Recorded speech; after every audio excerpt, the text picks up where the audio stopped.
Hello friends, कसे आहात? आज आपण क्लास 6 सब्जेक्ट इंग्लिश ह्यामधील 3.7 the man who never lied he story बघूया. खूप इंटरेस्टिंग स्टोरी आहे ही. या लेसनच्या नावावरून तुम्हाला काही लक्षात येत आहे का? The man who never lied. काय होत असेल याचा अर्थ? की असा एक माणूस की जो कधीही खोटं बोलत नसणार. आणि छान मजेशीर स्टोरी आहे बरं का? चला आता आपण एक्सप्लेनेशनकडे वळूया. The one special thing about Mohammed was that he never told a lie. आता तुम्ही मोहम्मद प्रोनाऊन्स करू शकता, मोहम्मद प्रोनाऊन्स करू शकता. आता एक स्पेशल थिंग होती मोहम्मदची, आणि ती कोणती? की तो आपल्या आयुष्यामध्ये कधीही खोटं बोलत नव्हता. आणि he was that he never told a lie. आणि तो कधीही खोटं बोलायचा नाही. It's not very easy to do that. आपल्यालाही माहिती आहे, आपण विचार करतो, आपण पुष्कळ सगळ्यांना लहान मुलांना शिकवतो कधीही खोटं बोलायचं नाही. तरी पण आपण असं मुलांना सांगितल्यानंतर कधीतरी आपण खोटं बोलतोच. आणि खोटं न बोलणं म्हणजे नेहमीच खरं बोलणं ही काही सोपी गोष्ट नाही. But Mohammad was a wise man. Wise म्हणजे खूप हुशार, सुज्ञ माणूस होता तो. He kept his eye open to what was going on around him and choose his word carefully. आता ओपन हिज आय म्हणजे डोळे उघडून पाहणे. तर शब्दशः अर्थ असा नाही होत. तर तो काय करायचा? He kept his eye open to what was going on around him. जे आपल्या आजूबाजूला काय होतं त्याच्या पुढे त्या गोष्टीकडे तो काळजीपूर्वक लक्षपूर्वक पाहायचा. And choose his word carefully. आणि जेव्हा ती गोष्ट एक्सप्लेन करायची असेल तेव्हा आपले वर्ड्स प्रॉपरली यूज करायचा. त्याच्यासाठी कोणते वर्ड्स असतील प्रॉपरली ते यूज करायचा. He became famous as the man who never lied. आणि अशामुळे त्या गोष्टीमुळे त्याची ही खासियत होती. तो खूप हुशार होता. तो आपल्या आयुष्यामध्ये कधीही खोटं बोलायचा नाही. आपले वर्ड्स केअरफुली यूज करायचा. या गोष्टीमुळे तो काय झाला, सगळीकडे तो फेमस झाला. आणि कशामुळे फेमस झाला? की हा माणूस कधीही खोटं बोलत नाही, या गोष्टीसाठी तो फेमस झाला. Even people who lied 20 days away knew about him. आता 20 days अवे म्हणजे काय? 20 दिवस दूर असं नाही झालं याचा अर्थ. याचा अर्थ आधीच्या काळामध्ये लोक दूर पायी जायचे, कधी घोड्यावरून जायचे. तर त्यांना जाण्यासाठी किमान म्हणजे अंतर डिस्टन्स कव्हर करण्यासाठी कमीत कमी 20 दिवस तरी लागत होते. तर या 20 दिवसपर्यंत जेवढा डिस्टन्स कव्हर होईल या एरियामध्ये त्याची कीर्ती पसरलेली होती. म्हणजे 20 दिवस अंतर क्रॉस करायला जितका एरिया असेल तितक्या एरियापर्यंत त्याची ख्याती पसरली होती की हा माणूस कधीही खोटं बोलत नाही. When people told the king about Mohammad, the king was not ready to believe it.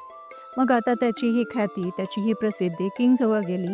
आणि तिथल्या किंगला काही विश्वासच बसेना की असा कोणता माणूस असतो का की जो कधीच आपल्या आयुष्यामध्ये खोटं बोलत नाही, नेहमीच खरं बोलतं. तर या गोष्टीवर त्यांचा बिलीव म्हणजे विश्वास बसेना. Bring this man to me, he said. आता किंगनी म्हटलं, आणा त्या माणसाला. असा कोणता माणूस आहे की जो कधीही खोटं बोलत नाही. So Mohammed was brought before the king. आता लोकांनी पकडून आणलं, किंग समोर आणलं त्याला. Mohammed, is it true that you never tell a lie? आता किंगनीच विचारलं की मोहम्मद, खरं सांग, तू कधीही खोटं बोलत नाही, ही गोष्ट खरी आहे का? Yes your majesty. आता त्यांनी म्हटलं, मी नम्रपणे म्हटलं, हो महाराज, ही गोष्ट खरी आहे. And you will not tail a lie in a future. आणि असंही होईल का की तू आयुष्यामध्ये कधीही खोटं बोलणार नाही? Never your majesty. आता त्यांनी म्हटलं, येस मॅजेस्टी, मी फ्युचरमध्ये म्हणजे भविष्यामध्ये सुद्धा, माझ्या भावी आयुष्यामध्ये सुद्धा मी कधीही खोटं बोलणार नाही. The king look at Mohammed thoughtfully. आता किंगनी बघितलं मोहम्मदकडे, विचारपूर्वक लक्षपूर्वक बघितलं, त्याला ऑब्झर्व केलं. Be careful. Sometimes we don't even know how the lie gets on our tongue. मग त्यांनी त्याला ऑब्झर्व केलं, त्याला बघितलं. आणि नंतर किंग म्हणाले, लक्षपूर्वक बघ बरं, कधी कधी असं होतं की कळत न कळत आपल्या जिभेवर आपण खोटं बोलून जातो. How the lie gets on our tongue म्हणजे खरी म्हणजे चुकीची गोष्ट आपल्या जिभेवर नकळत येऊन जाते. असंही होतं बरं का? म्हणजे किंगनी त्याला वॉर्न केलं. आणि त्याला म्हटलं की जा, आता निघून जा. फक्त किंगनी त्याला ऑब्झर्व करायसाठी बोलावलेलं होतं. Some days past. आता काही दिवस असेच निघून गेले. The king called Mohammed again. आता किंगनी पुन्हा मोहम्मदला बोलावलं. When Mohammed came, the king was just coming out of his palace. आणि जेव्हा मोहम्मद येत होता तेव्हा किंग काय करत होता? आपल्या राजवाड्यातून बाहेर येत होता. म्हणजे राजवाड्यातून बाहेर निघत होते. There were many people around him. खूप साऱ्या लोकांची गर्दी होती तिथे. He was going on a hunt. आणि ते कशासाठी जाणार होता? शिकारीसाठी जाणार होता तो राजा. The king called Mamad over to him. आता किंगनी त्याला बोलावलं ममाडला. Mamad, I am going on a hunt and then to my summer palace. आता हा महाराजा, त्याची पॅलेस तर एक थोडी ना राहणार, त्याचे राजवाडे एकच राहणार का? आता किंग असल्यानंतर त्याचे 2-4 पॅलेसेस तर राहणारच. मग आता किंग त्याला ममाडला म्हणतो की आता मी कुठे जातो आहे? हंट म्हणजे शिकारीसाठी जातो आहे. आणि नंतर मी समर पॅलेस म्हणजे समरसाठी जो पॅलेस बनवलेला आहे, उन्हाळ्यामध्ये राहण्यासाठी माझा जो पॅलेस बनवलेला आहे, तिथे मी जाणार आहे. शिकार झाल्यानंतर मी तिथे पोहोचणार. The king spoke as he walk towards his horse. आणि असं म्हटल्यानंतर जेव्हा किंग हे ममाडला सांगत होते तेव्हा ते घोड्यापर्यंत पोहोचले होते. म्हणजे घोड्यावर चढले होते का? नाही, घोड्यापर्यंत पोहोचले होते. He held the horseman and put his left foot in the stirrup. आता त्यांनी काय केलं? घोड्याचे हॉर्समॅन म्हणजे घोड्याची आयामध्ये त्याची लगाम कसली, फक्त पकडली त्यांनी. ही हेल्ड म्हणजे फक्त पकडली.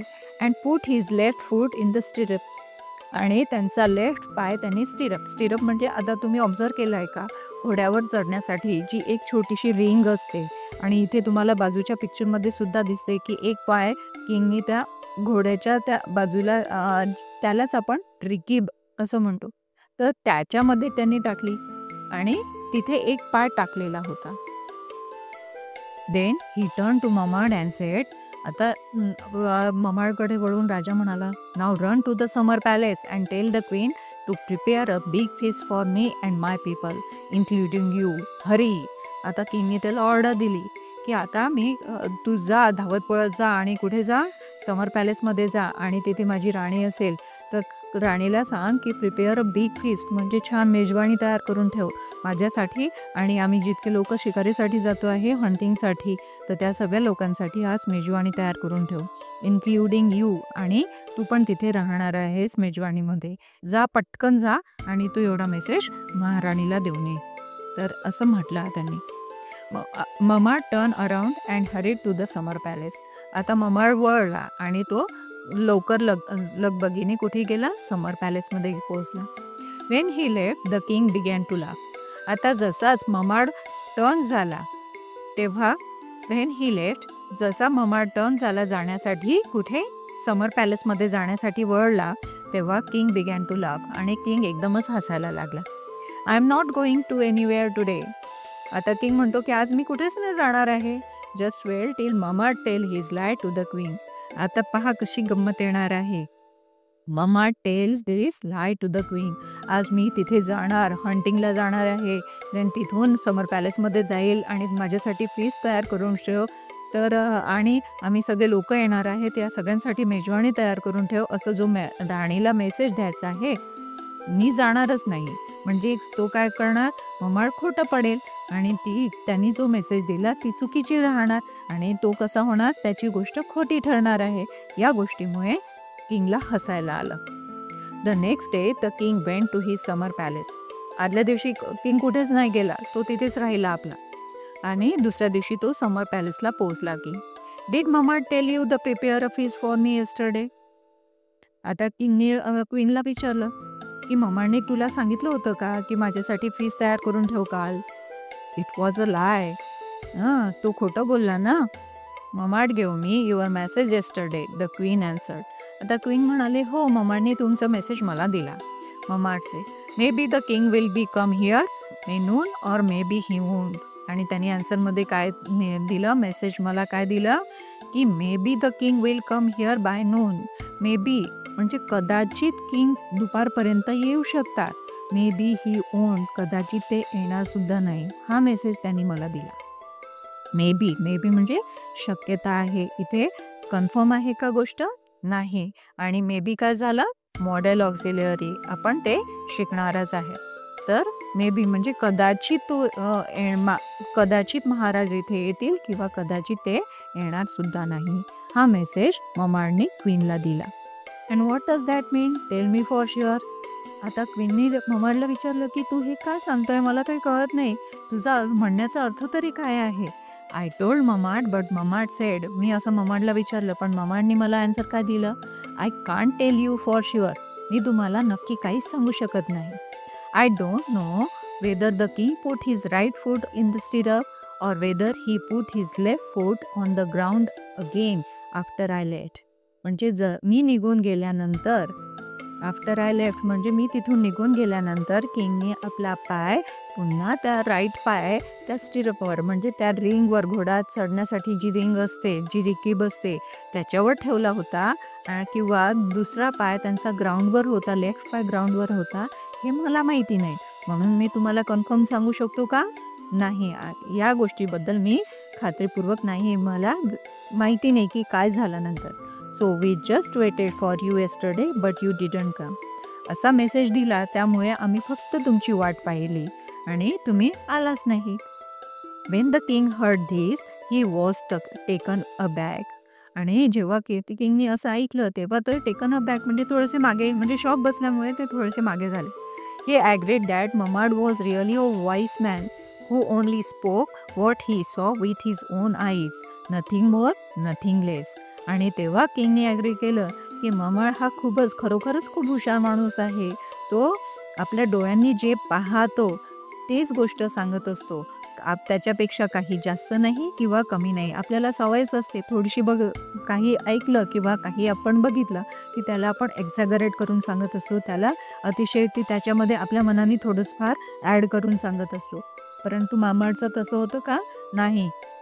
त्यांनी जे पाहिलं तीच गोष्ट आणि तेवढ्याच मोजक्या शब्दामध्ये काही जास्त ॲड केलं नाही, काही त्यातलं कमी केलं नाही. तीच गोष्ट त्यांनी प्रॉपरली एक्सप्लेन केली राणीला आणि त्यामुळे लक्षात येते की तो खरोखर एक वाईज माणूस होता आणि हे किंगनी सुद्धा ॲक्सेप्ट केलं. तर ही स्टोरी कुठून घेतलेली आहे? एक आफ्रिकन फोकटेल आहे. फोकटेल त्यामधून ही स्टोरी घेतलेली आहे. मला आवडली. तुम्हाला आवडली की नाही स्टोरी? तर कशी वाटली स्टोरी हे कमेंटमध्ये जरूर कळवा. थँक्यू.